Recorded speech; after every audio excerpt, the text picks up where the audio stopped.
Isang maligayang hapon sa inyong lahat, Stem 1 at Sir Vicky. Kami nga pala ang ka-group at narito kami ngayon upang i-presenta sa inyo ang poor work ethics at kung paano namin ito i-build o ang correct work ethics. Isa na rin dito ang aming kasama ay ang tatlong work ethics na i-highlight. Isang umaga, unang dumating sa kumpanya ang isang work immersion student na sayang-saya mula sa kanyang pagpasok.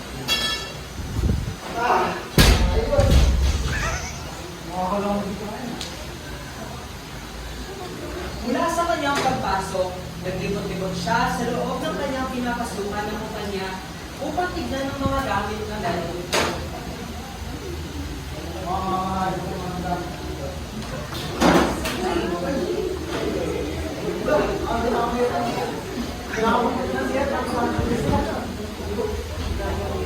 Nang makarating na ang mga empleyado ng kumpanyang kanyang pinapasukan, nilibot ng isang supervisor ang loob nito at napansin na may basag ang isa sa kanilang pasapatan.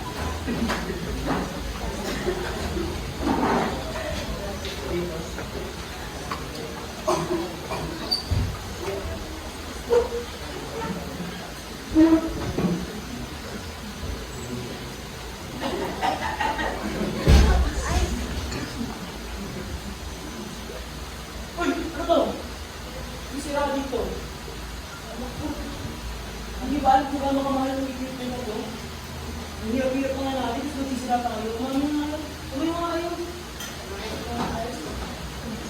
Hindi ko nagsira nito.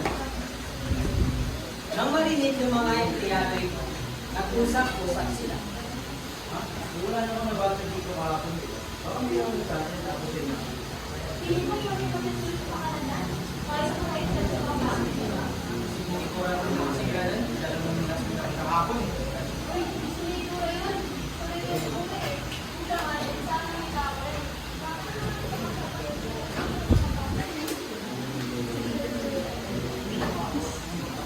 Itutuwa ka talaga nito. Hindi ko namin, sige nila. At kayo sa Sir, si your friend, ay naman namin ng umaga.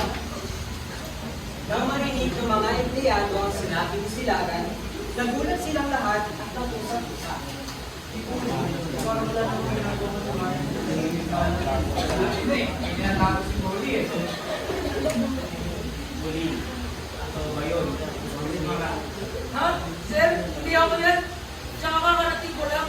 At tapos ang layo-layo pa ng pwesto ko din. Hindi, tingnan mo ako sa mata. Tingnan mo tayo. Hindi ko talaga sir. Last time sa mo, hindi ko talaga sila sa mga tayo sa oras. Dahil sa paglabag ni Silagan sa ilan sa mga work ethics na dapat niyang i-apply, ay nabintangan si Puli at siya'y napahamak dahil dito. Ngunit kung siya ay nagsabi ng totoo at hindi niya ilabag ang ilan sa mga work ethics na dapat niyang i-apply, ano kaya ang mangyayari? Umami na kayo. Sino ba talaga si Kira nito?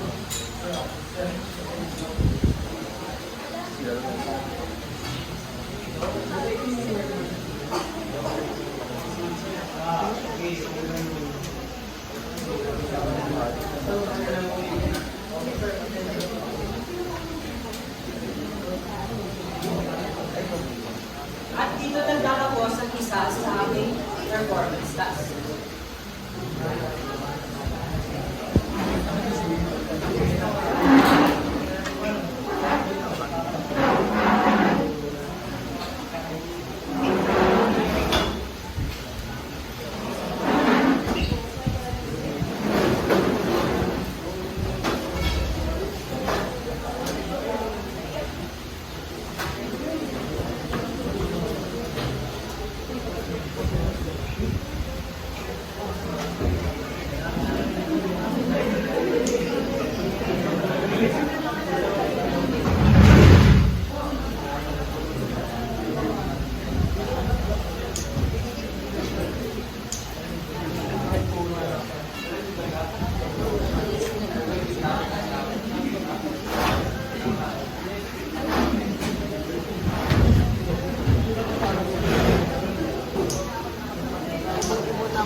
Ban, waka na. Uubo na talaga ako.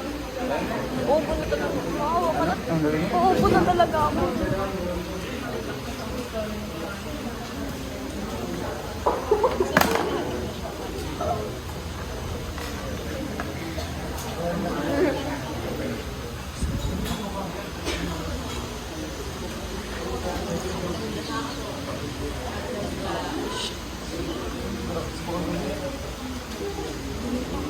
Graduation ng college, ang mga estudyante ay nakaupo bago hinihintay na tawagin ang kanilang pangalan upang makakapit sa inyong class.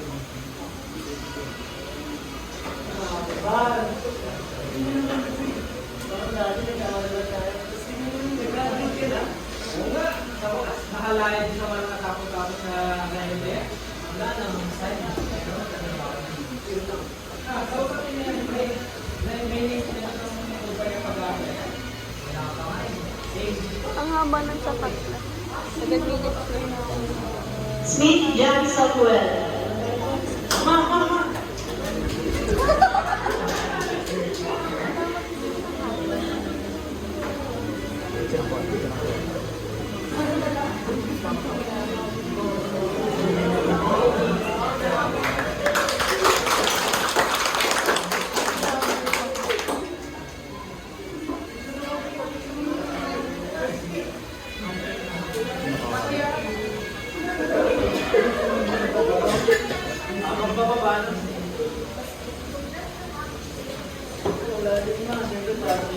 At ito na ako din sa mga graduate.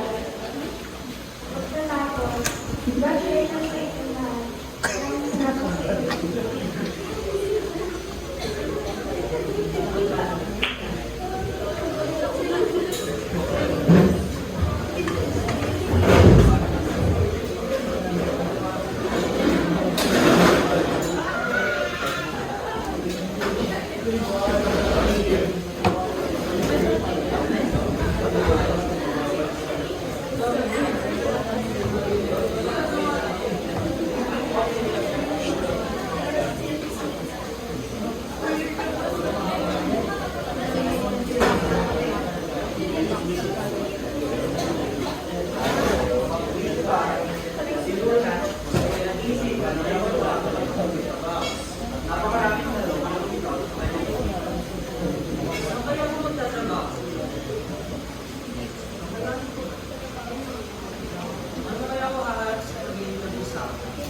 Anak! Napapanood na! Halika na, tuloy na ako mo!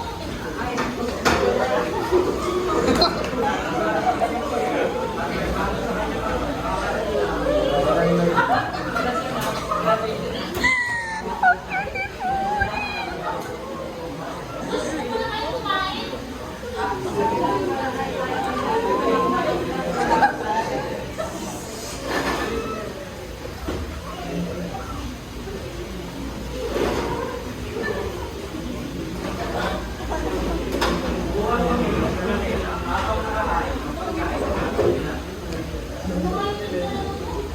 Pag-isipan ko kasi sa trabaho. Mga mali, dapat ko gawin. Yun lang naman pala eh. Pero meron na bang balak? Wala pa nga eh. Pero siguro bukas may kumagana. Paano nga pala yung instalasyon? Ano mo lang yan, naisip ko sa'yo. Kakayanin mo natin, bakit sa sila? So, magkakalungit sila sa akin, no? Maganda ka lang. Pwede ka nila tanongin kung bakit mo nabili kung paano nila, mga kailangan mo. At bakit ka na dapat nila tanongin. Pero pwede ko naman ako magtanong doon. Oo naman, pagayang tayo ko ba na? Ay, bakit naman yung swaldo? Ako sa paghahanap na ng kumpanya. Ang haba.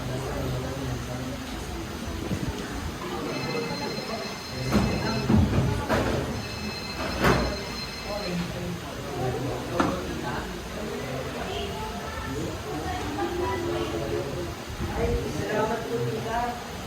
Tanong ko lang po pala, meron po ba kayong mga kumpanya na ganito?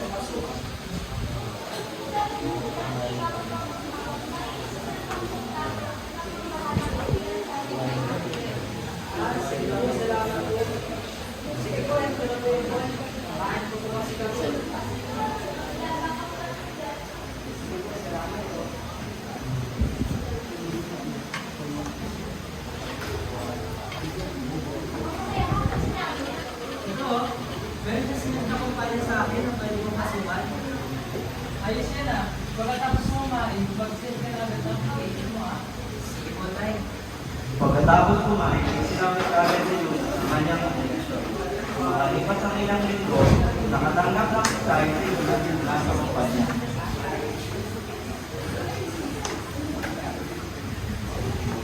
Tay, hindi mo po. Isnet ko yung kumpanya na interview sa akin bukas. Kung hindi na lang tumawag kita, ano mo gusto dito, kahit ka lang mag-break. Sige po, Tay. Kinabukas, dumating na ang araw na hinihintay mo. Gumising siya ng maaga, naganda, agad-agad sa paalam upang umalis.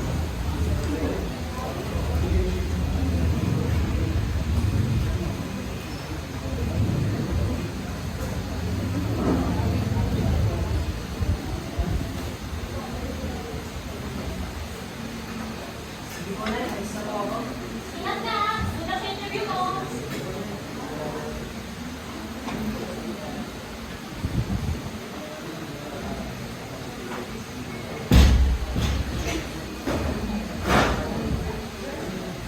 At kinabukasan, dumating na ang araw na hinihintay mo. Nang makarating sa kumpanya, dumiretso si Luna sa piling kung saan gagawin ang interview.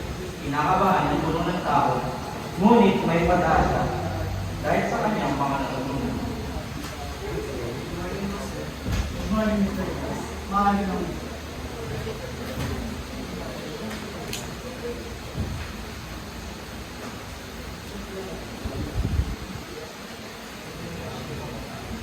Binasa ng interviewer ang resume niyo at sa pagbabasa ito, nakuha ang atensyon nito Tagal. sa isang detalye. 13 minutes na. Sinasabi dito, graduate, 30. maaari na itong bigay ng agad information sa ganun. Opo, kapag ko lang po sa video ko sa sa kurso po ng computer science. Ano ka naman makakasunod sa American Banya sa hindi mo gusto ng posisyon? Bilang isang software developer po, kaya ako po gumawa ako ay mag-design po ng mga kaya po yung tumatulong ako sa pag-work so para po mas naka-experience Sa tingin mo, at tingin mo, ano mga bibigyan ng malaki na tuloy sa akin? kaya ko pong gumawa ko ng mga gawain na dapat tapos sinabis sa class. Kaya ko yung tumatulong ako sa nakikita sa mga proyekto po na dapat po. Ano naman ang iyong mga kaminaan? Sa mga kailangan nito, ay kung siguro yung maling nangyayari. Nahihirapan mo ako gawin yung mga bagay na sa gawin ko. Sa mga kailangan ko, ay mas ko ang maling ko. Kahit naman po na may mga kailangan ko ako, malaman ba ito ako para kumain sa mga para gusto ako. Maraming salamat dito. Papalam ko na kayo sa kanyang interview sa mga kaupit. Sa araw na iyon, natapos ang interview niya na may magandang pakiramdam dahil sa ipinamalas niya, narap na pagtutupo sa paghahanap niya ng trabaho. At dito nagtatapos ang presentasyon ng aming pangkat.